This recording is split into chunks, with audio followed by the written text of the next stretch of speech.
for keeping you waiting. You're very welcome to Europe House. I'm delighted to see some of you here in person. You're very welcome to today's press conference with Vice President Maros Sefcovic following the meetings of the Partnership Council and of the Joint Committee that took place earlier this morning. I'll hand the floor over now to the Vice President, but just beforehand to remind you, given that we are in a physical press conference, to please keep your masks on at all times, but when you're asking questions, you can of course take them off. So with that, over to you, Vice President. Thank you. So good afternoon and a warm welcome to Europe House to all of you. We had very important meetings today with the United Kingdom, and let me begin by thanking David Frost for hosting them both here in London. This is the first time the European Union and the United Kingdom met in the context of the Partnership Council under the Trade and Cooperation Agreement. And it was already the 8th meeting of the Joint Committee. And I will start with the Joint Committee, where we discussed two issues that are at the core of withdrawal agreement and are in fact the necessary foundation of any solid relationship between the EU and the UK.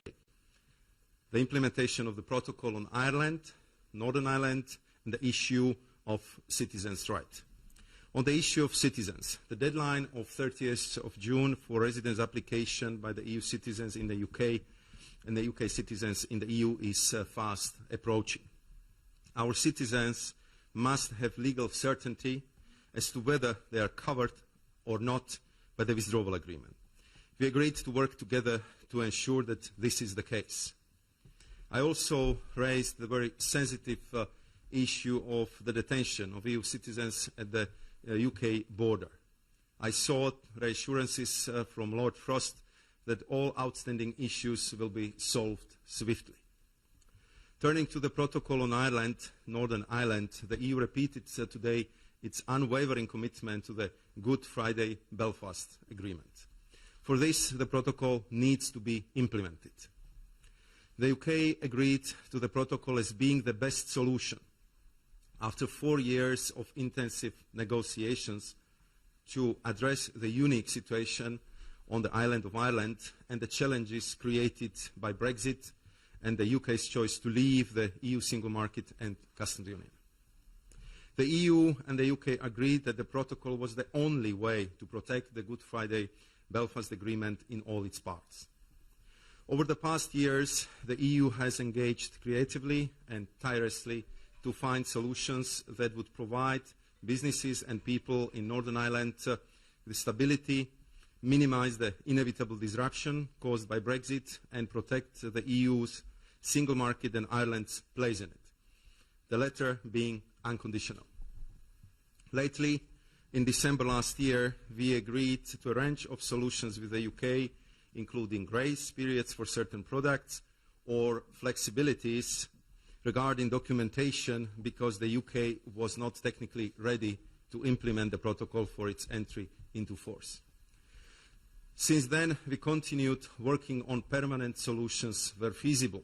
For example, on the continued supply of medicine to Northern Ireland, something I personally take very seriously, especially in this time of pandemic. And here we stand ready to go and amend our own laws to ensure the supply. I can also mention guide dogs, VAT on second-hand cars, or certain flexibility regarding the movement of livestock between Great Britain and Northern Ireland, or TRQ on steel, and many other examples. But we cannot undo the core of the protocol. The SPS controls have to be performed between GB and Northern Ireland, since this is a necessary condition to ensure the absence of controls between Northern Ireland and Ireland.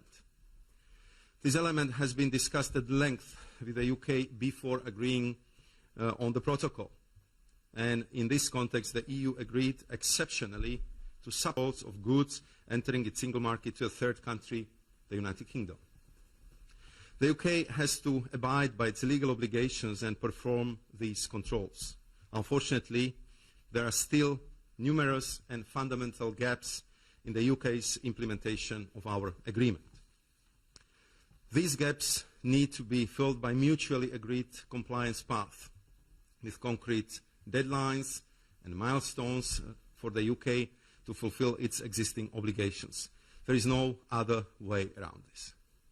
As you know, the name of protocol is the Protocol on Ireland and Northern Ireland. I saw some rumors in the press today about Ireland, and I want to clarify something. We have always shown solidarity with Ireland, and we will continue to stand by Ireland, which is the member state most affected by Brexit. This is a matter between the EU and the UK, not between the EU and Ireland. We have always said that the EU's objective is to preserve the Good Friday Belfast Agreement as well as the integrity of the single market, including Ireland's place in it.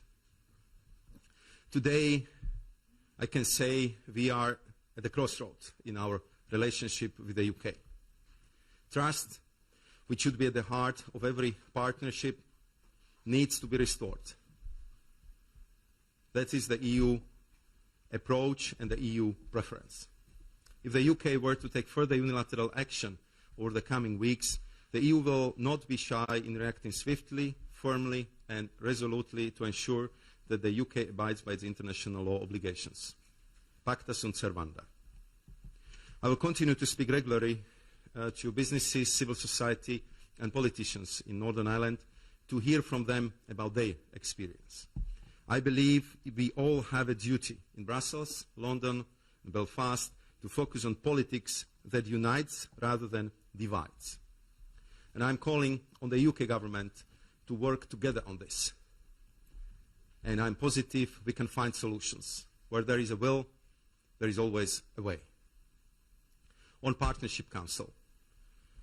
The European Union and United Kingdom launched the work of the Partnership Council under the Trade and Cooperation Agreement today. As you all know, the full implementation of the withdrawal agreement is a prerequisite for a close, solid relationship based on trust. The implementation of the TCA will actually be equally, if not more important, than its negotiation. Therefore, I'm glad that we agreed today on an indicative timetable for the upcoming meetings of various joint committees established under this agreement. At the same time, I raised some of the issues that have arisen in recent months, notably fisheries, where we agreed that our experts would meet before August to ensure that the TCA is fully respected. We need stability for our fisheries sector under the new arrangements. We have already seen some problems around Jersey, and we don't want to see that repeated. Behind every license not issued by the UK is the fisherman or fisherwoman and their family and livelihoods. I also stated clearly that we will not accept discrimination between EU citizens on long-term visa fees. We have requested the UK to extend the visa fee reduction to the 5 member states currently excluded. Let there be no doubt, the EU wants to build a strategic, enduring and mutually beneficial partnership with the United Kingdom. And the TCA is the basis for this partnership. Thank you. Thank you very much, President. We have time for your questions. Please forgive me in advance if I don't know all of your names just yet. Yes, please.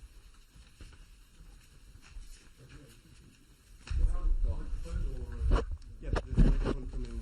Should be now.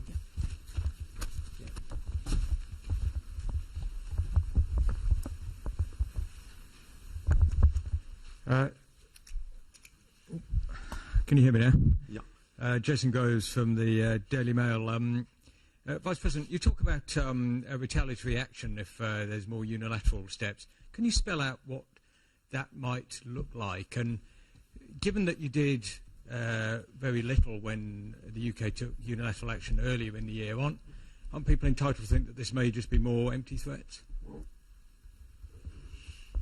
Thank you very much for this question. I think that what we are demonstrating here, it's a very constructive approach and I would say enormous patience on the side of the European Union and all the member states and the institutions. As you know, we always prefer the negotiations. We always prefer finding the good solutions, and we clearly demonstrated that we can do that. I was personally negotiating all grace periods in December with Lord Frost's predecessor. And at that time, I was asking explicitly these grace periods for March, for June, for the end of the year. Are they fine? Will you manage? Do you have enough time? And we've been reassured that yes. And we even saw the statement of UK government published on Number 10 website that they are absolutely okay with it. So therefore, we've been so surprised when the first batch of unilateral actions came. We started the legal action. As you know, again, we tried to solve it before it ends up in court by additional flexibilities, by looking for the solutions, and this is what we are ready to do.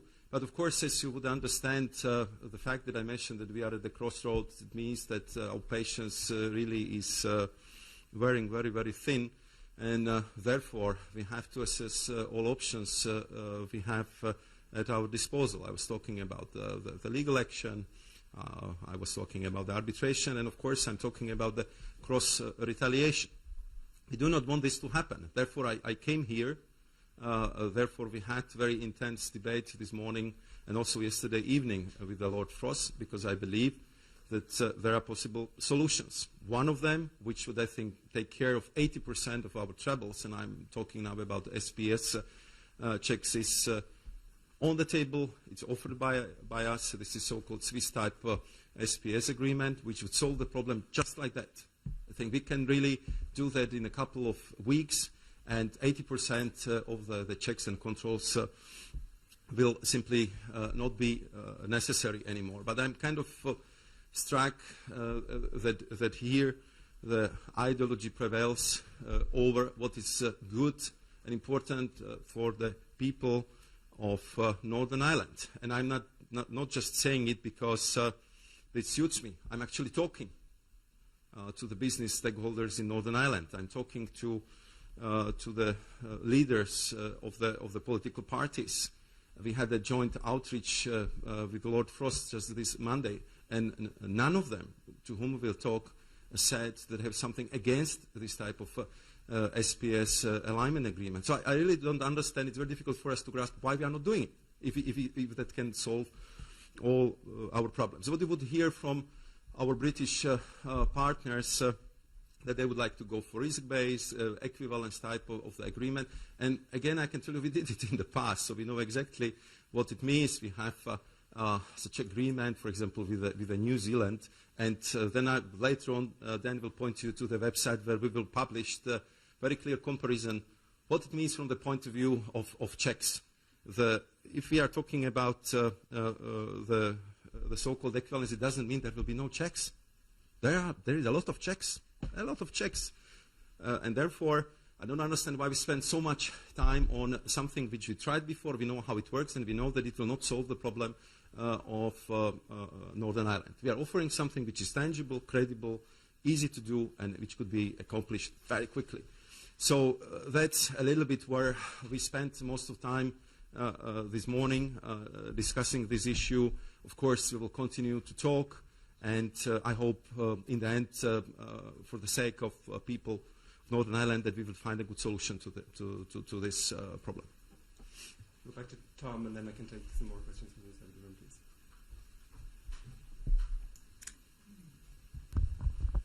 Thanks. Tom Newton-Dunn from Times Radio. Can I just ask you to confirm what you mean by cross-retaliation in your answer there? You mean trade tariffs. That is a legal option available to you. Can you just confirm that? And secondly, if British sausages aren't going to kill British people, why don't you trust the British government that they won't kill Europeans? Why don't you trust their idea of equivalence? Yeah, if it comes to the cross-retaliation, of course, I came here to find a solution, so I didn't bring the menu of what should be our cross-retaliatory sections. But if you look through the agreement, I think it's pretty obvious. It could be the suspension of the cooperation in certain sectors. Of course, it could mean that if you continue to have persistent problems of, let's say, bad faith implementation of the deals which we have signed, Also, the quota of tariffs could come into the place, but all these measures being put into the TCA because we just wanted to be sure, and I have to say from both sides, there was joint agreement that if something goes wrong, if you don't live up to the, let's say, expectations or up to the agreement which we have signed, then there are also cross-retaliatory measures which we all hoped, and when I saw that we had this Christmas Eve agreement, thought we would never ever even consider. So now I'm very sorry that we are at this situation, and therefore also through you I would appeal to the UK government that let's work together and solve this very, very important issue. When I'm talking, coming back to my outreach with the Northern Irish business stakeholders, they're telling us that they see opportunity in the protocol, that they understand that what a unique opportunity and advantage it is that you can actually operate on both markets, on the biggest market, the European one, and on the UK internal market. They see, interest of the business people. They have already a list of projects which would be, proposed and start to be implemented in Northern Ireland. And I thought, to be quite honest, when we had this discussion in December, that by now we would be organizing trade delegations coming to Northern Ireland to develop the distribution hubs, supply chains, and simply really bring new growth, jobs, and new opportunities to Northern Ireland. That was at least the intention as we have seen it. So, and what you hear from the business people, they're telling us, please, you politicians, fix this problem. Solve it. And I totally agree with them. Let's solve it. And we have the agreement, we have the protocol for that, which we just signed a year and a half ago, and therefore I think we should really do that. And if it comes, to the SPS controls, I think we've been having the same regulation, the same standards for several decades with the UK. But where is the guarantee that there will be no divergence of these standards? At least that's what we hear from our UK colleagues. And here, of course, we are talking about the public health. We are talking about the health of the animal. This is probably the most sensitive area of SPS legislation. Therefore, we are so much attached to it, and we informed the UK at multiple occasions. The last year, I was reinforcing the message in December. Do you really want to do it like this? Do you really insist that it should be like that? And now we are at this situation. Then it was, okay, give us the 6 months. In the meantime, we will organize ourselves, and it will be no problem after that. And here we have this discussion again. So that's the best answer I can give to you. The lady at the back beside the Irish flag. Vicky, I think it is.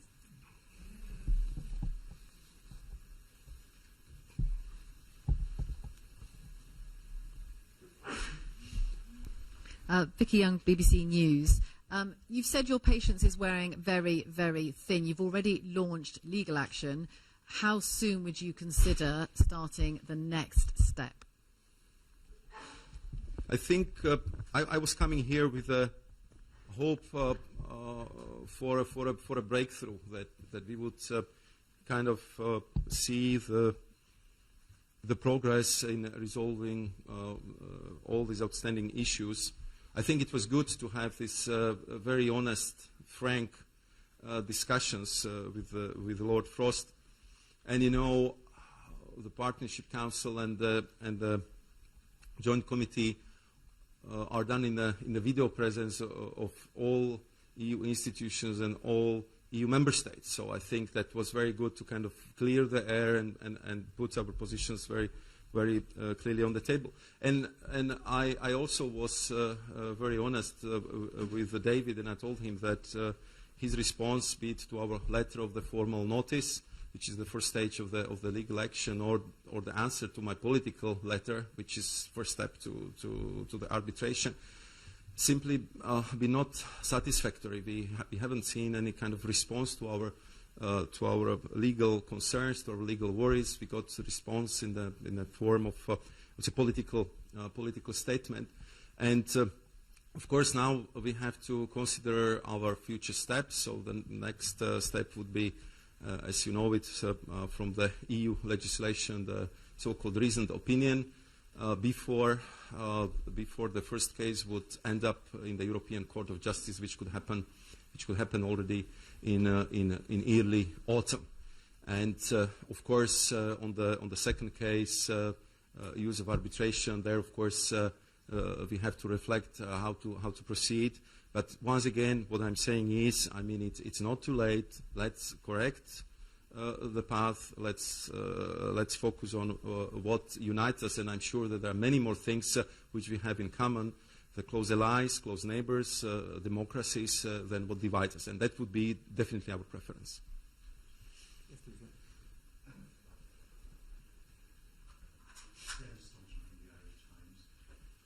Ahead of Joe Biden's meeting with Boris Johnson tomorrow, the British government has been arguing that it's actually the implementation of the protocol which is threatening the peace process in Northern Ireland and undermining the basis of the Good Friday Belfast Agreement. What would you say to the American administration in response to that?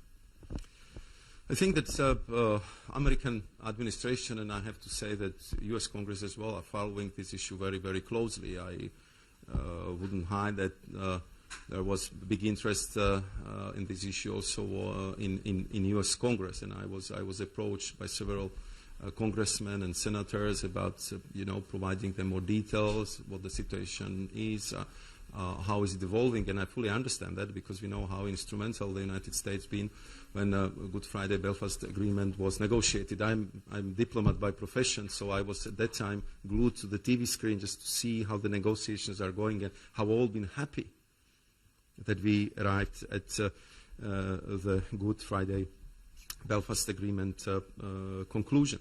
And because it's so important, and I'm sure that you know that EU was standing by the peace process in Northern Ireland from the beginning, politically, economically, financially, through different programs. And of course, I would be much happier if today with David and maybe Simon Coveney we can be on the podium and announce that we are going to start the second Peace Path program, because we all allocated almost 1 billion euros together to promote peace and intercommunal dialogues and a good infrastructural programs. So after having said all that, what I would say here is that we've been exploring all possibilities, how to best minimize the consequences of Brexit for the island of Ireland. And the best joint solution was, let's go for the protocol. And I think that, of course, all big players are following very closely how the United Kingdom respects its international obligations. You know, we signed international agreement, it's ratified, it enters, of course, international law, and suddenly you have several breaches of your international commitments. And I don't think that, that this was something which was in the past somehow associated with the UK, because the United Kingdom was always very proud of its tradition to respect the rules, respect the international agreement, and therefore everybody is surprised, and therefore we are getting the phone calls from United States.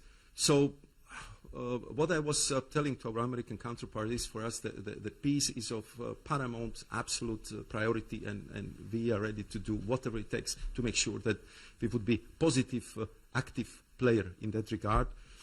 But we have to stick to what we agreed, because we agreed that the best solution is the implementation of the protocol, and we are ready to explore all possibilities within the protocol, within the withdrawal agreement, but we cannot renegotiate it because we just agreed upon it just 18 months ago.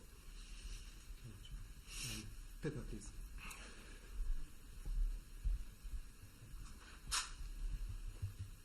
Pippa Carrera from the Daily Mirror. Given the UK's political position on the protocol, do you anticipate any movement in the coming days at the G7 summit, possibly an intervention from Joe Biden that could help facilitate the breakthrough that you're looking for?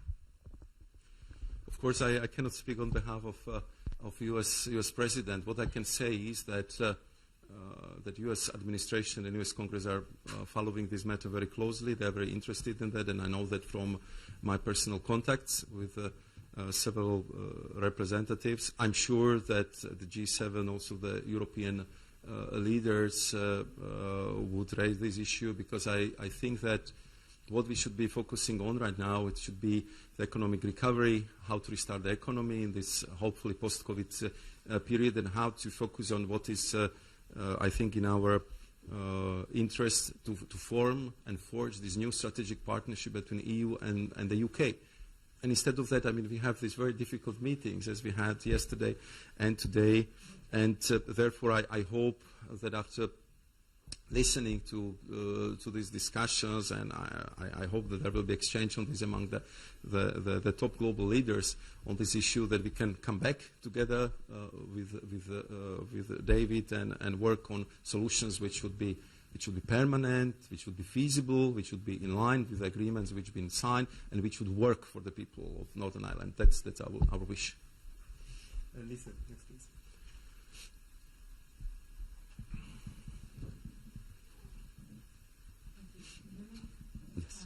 Carol from The Guardian. Just to come back to the issues raised by some of the previous questioners, we've got a deadline of the 30th of June coming up. The UK have indicated that they may take unilateral action.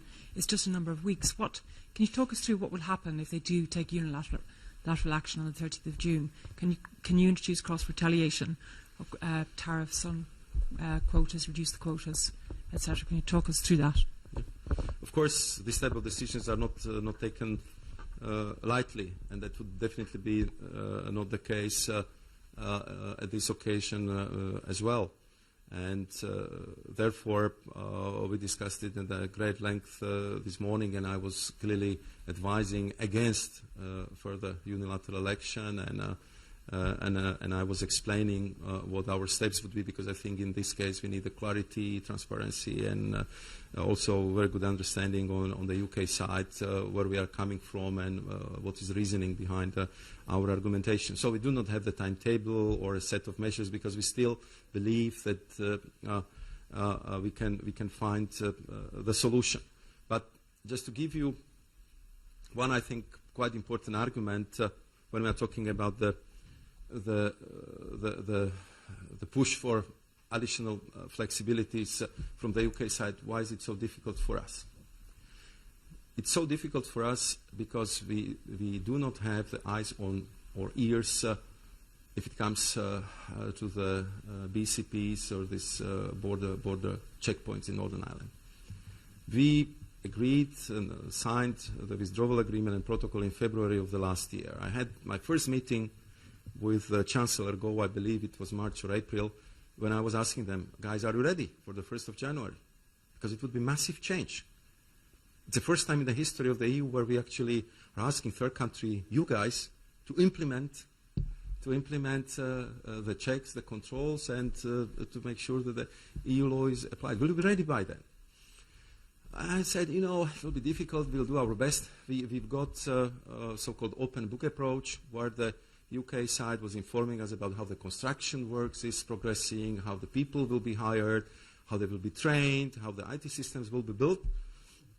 And this is how we managed to get to the December with this grace period.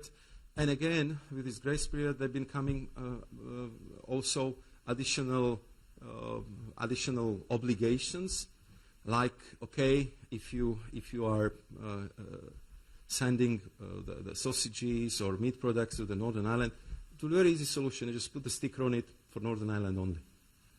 And you will give us, and we agreed on simplified export health certificate. Do you think that at least one of these things has been materialized? None. Nothing was done. So for us, it's very difficult. We do not have access to the IT system, so we do not know what is happening on the border. We have really minimal presence there, so also the number of checks is minimal. And I mean, we do not have the tracing, the labeling, and all the things which have been promised to us that they will be done. So therefore, it's very difficult, and this is what I explained to David, that he has to look at it also from this angle. Okay, we want to be able to answer all of your questions, but I am aware that a lot of you have a train to catch to Cornwall. So if you don't mind, I'll group some of your questions, and then if you have other individual questions, we also, yes, please.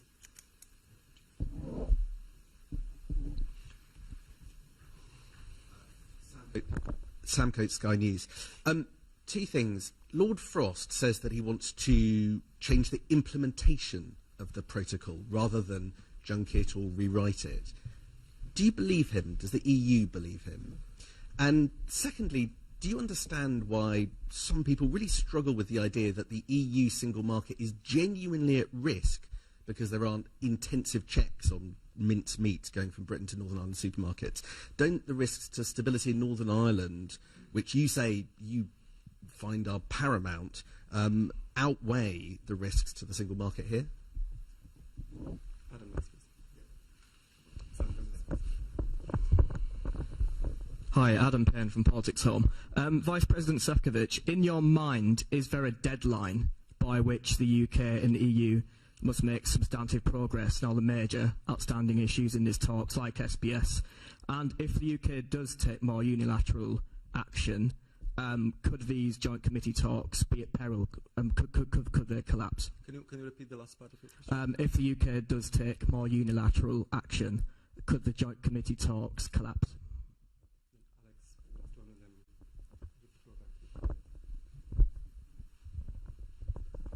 Thank you very much, Mr. Vice President. Alex Morales from Bloomberg News. You talked about the suspension of cooperation in certain sectors. Is retaliation in the area of financial services one of the levers that the EU is willing to pull if the UK continues to violate the protocol on its eyes? Thank you. Thank you very much for all the questions, the gentleman from the Sky News. You know, we go way back with David when we've been working in our both diplomatic capacities. He was advising the time Prime Minister from financial perspective. I was representing my country, Slovakia, and we've been working very well together at that time. And I think that we have that relationship between us, where we are very frank, very honest, and these are not easy discussions. I do not hide it. We agreed to have this hotline. We are frequently calling to each other, and I think that we've been entrusted by a very important role to forge new EU-UK relationship. That's how we see it, and therefore I believe in the best intentions of David Frost. If it comes to the intensity of the checks, I know that our UK partners are kind of referring to different numbers, comparison with Rotterdam, and to all things which simply, as we look at them, are misleading. First and foremost, because we do not have access to the IT system, so we really don't know. And if it comes to physical checks, I mean, it's simply not comparable. What is the level of checks in Rotterdam or in Northern Ireland? And because we don't know what's actually happening at the border, therefore there is the anxiety that the public health is at risk, and therefore we insist that it should be corrected and the checks should be done properly. But I hope that by now, as we discussed it in December, there will be adequate number of people, IT in place, well-trained personnel working very well and closely together with the EU experts on the ground, and everything would be much more smoother and much more faster. But unfortunately, we are not there yet. Adam was asking about the deadline in the case of further unilateral actions. I didn't come here to put any ultimatums to our UK friends. I was just telling them, guys, if you go down that path, I mean, this is what will happen. We hope to avoid it. We want to discuss it. We want to be very, very clear and honest about how we see the current situation, and we still hope that we can work it out. Therefore I'm here, and therefore we had this very intense discussion. And about the different possibilities. As I said, the TCA is quite clear on what can be done with the retaliatory measures. It's, as I said, it's suspension of the trade part, services part, or other measures. But I wouldn't specify them right now. We really do not have the menu. We didn't come here to tell them, we are going to do this and that precisely. We just told them that there is such a possibility. Let's avoid this. Yes,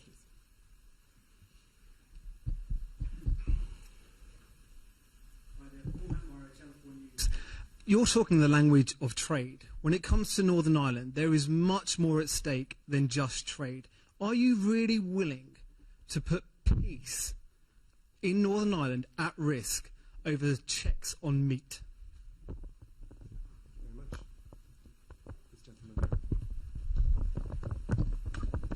Thanks. Oliver Wright from The Times. Just a clarification. Are there any circumstances in which the EU would agree on chilled meats to extend the deadline on the 30th of June to give more time for the talks to work, or is that a hard deadline? Grace period. One more question, James. Thank you. Vice President, you've talked about the need to build trust. Do you personally trust Lord Frost, who began these unilateral actions? Wouldn't you rather have Michael Gove back? Thank you.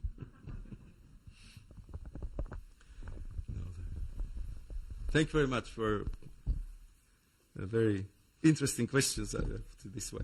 I mean, the first, the question to Paul, as you know, EU is a peace project, and peace for us is of, as I said, paramount importance, and we have absolute commitment. We have absolute commitment to peace. Therefore, we went at unprecedented great length to agree that the checks will be done by the UK authorities in the Northern Ireland. Therefore, we really developed this absolutely unique approach how to avoid the hard border on the island of Ireland, how to facilitate all that process, and I think also clearly showed enormous trust to the UK government and UK authorities that they will do this check on behalf of the EU. I don't know what more we could have done, and clearly, I mean, this is, I would say, a very good question what you are asking, because what we are offering is a solution. Let's put SPS, Swiss type agreement in place. In a couple of weeks, it's solved. There are 80% less checks. Everybody is happy. If the UK would have possibility, which I understand, that they would have some kind of massive trade agreement being signed, we put on the table another, I think, very unusual flexibility. Let's do it on temporary basis. Let's do it on temporary basis. You tell us, okay, we have a big, trade agreement coming. We know that usually it takes years to negotiate. So you will tell us half a year before this new agreement comes into place that you want to change, the SPS standard. We'll say, fine. So then we reintroduce the checks, but we would breach over the current very sensitive period. There I agree with you, and as I told you, I'm talking to the leaders in Northern Ireland, and I'm fully conscious of how sensitive the situation is. We would use the time for building the infrastructure, for training the personnel, putting the IT systems in place, and simply be prepared for that eventuality down the road. But it would be done in quiet, not so, I would say, politically sensitive time, and I think it would take a lot of that current tension which is there out of equation, which I think would be the best solution. So therefore, I mean, you're offering very quick negotiations, temporary basis, and do it now. So, and it's very difficult for us that why this is rejected. On top of it, when I know that at least to everyone to whom I spoke in Northern Ireland so far, everyone said it's a best possible solution. So let's go for it. So that's where we are, where I'm coming from, and on the chilled meats, I think it's very difficult for me to give you the answer on that right now, because as the things stand and as nothing what came as a part of the deal from December was respected until now. I'm talking about the labeling, tracing, and all the guarantees which been promised to us. It's very difficult for us to say, okay, let's go for the extension, because simply there is a fear that we are not protecting the public health, integrity of the single market, and if something wrong happen, that we might have the public health issue in the EU single market. So that's why we are, I would say, so careful about this issue. And James was referring to, about building the trust. I think I said it publicly, and I told it to David Frost, that to trigger unilateral actions several hours before our first phone call was not the best way how to start our new relationship, I would say. Yeah? But since that, I have to say that we are communicating a lot. Of course, we have a lot of diverging views.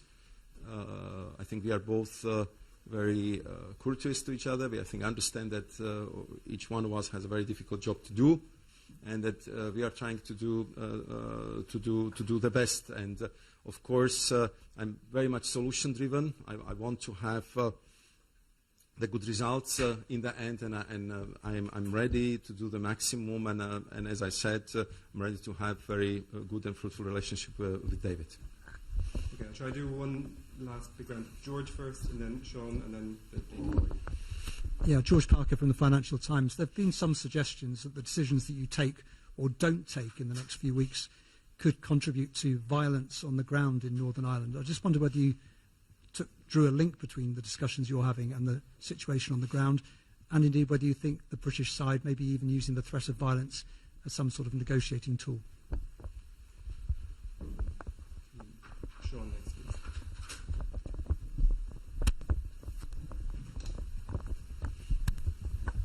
Thank you. Sean Whelan from RTE Irish Television. Just asking you to clarify one of your comments earlier about that Politico article this morning. Is the European Commission making any kind of plans or preparations to check goods moving from Ireland into mainland Europe, at French, Dutch, Belgian border, for example?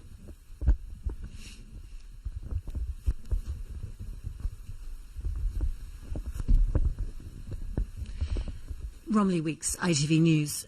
Do you think that the British government signed up to this agreement in bad faith, hoping to change the bits that they didn't like further down the line? And back on President Biden, are you hopeful that there's anything that he can do to move the dial on this standoff?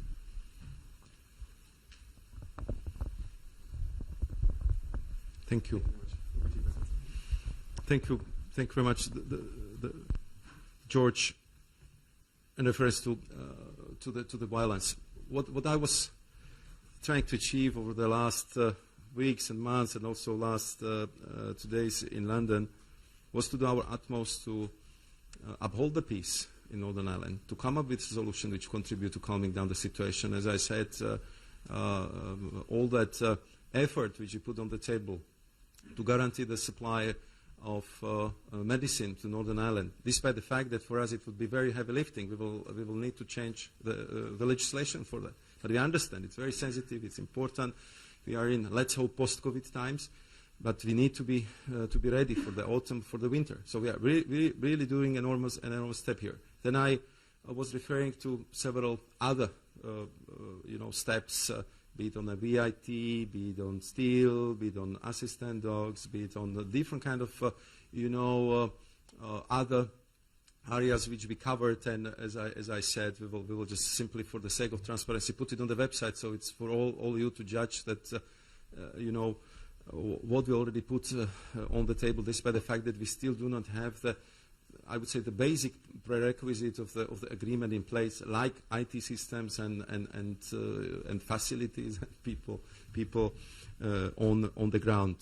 So, and we did all that because we want to contribute to peace. We know that situation is very, very fragile, and for us it's very important. Therefore, I hope that we will we also, in these difficult circumstances, and maybe even more of it, we will find the solution with the UK on what would be the best and fastest way to resolve it. If it comes to the political article, the article is simply not true, or the information in that articles are not true. And as I said in my introductory remarks, we are all in the EU, and I have the right to talk in this case on behalf of the whole EU, because I represent also the member states. We clearly know that Ireland is most affected member state by Brexit.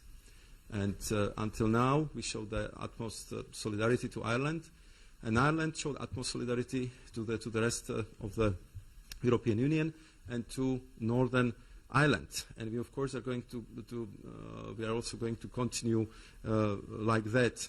And therefore, we are working very, very closely with Ireland. And I think that also the trust, the level of cooperation is unprecedented, and it will definitely be the case in the future. So we are simply going to stand by our member state, on top of it most affected by Brexit. And if it comes to the last question, I think it was about signing the agreement in a bad faith. I wouldn't say it like that. I think that when the agreement was being negotiated, it might be that our British partners couldn't fully estimate that what would be the consequences of the Brexit they have chosen. What it would mean to leave the single market, customs union, how complex it would be for businesses, for the government, for IT systems, for the training of personnel. And now I would say gradually more and more things are coming to the table. We see it, to be quite honest, also in our discussion with David. Every time we meet, there are new topics coming to the table. Some of them which have been foreseen, some of them which have been unforeseen. Like I mentioned the TRQ or steel and all the things which are kind of piling up around that issue. So I think that probably that was the reason. But nevertheless, I think if we would see what I was asking for since beginning of their clear roadmap, when the IT systems will be up and running, when the professional personnel will be trained, when we will see how the UK is planning to implement the withdrawal agreement and the protocol, it would be very reassuring for us. It would create the political space for discussing about, I don't know, further flexibilities or discussing about other issues. But we haven't received that. We've been trying to work on the roadmap. We didn't arrive to the juncture where we can say, yeah, here we have now the clear plan how the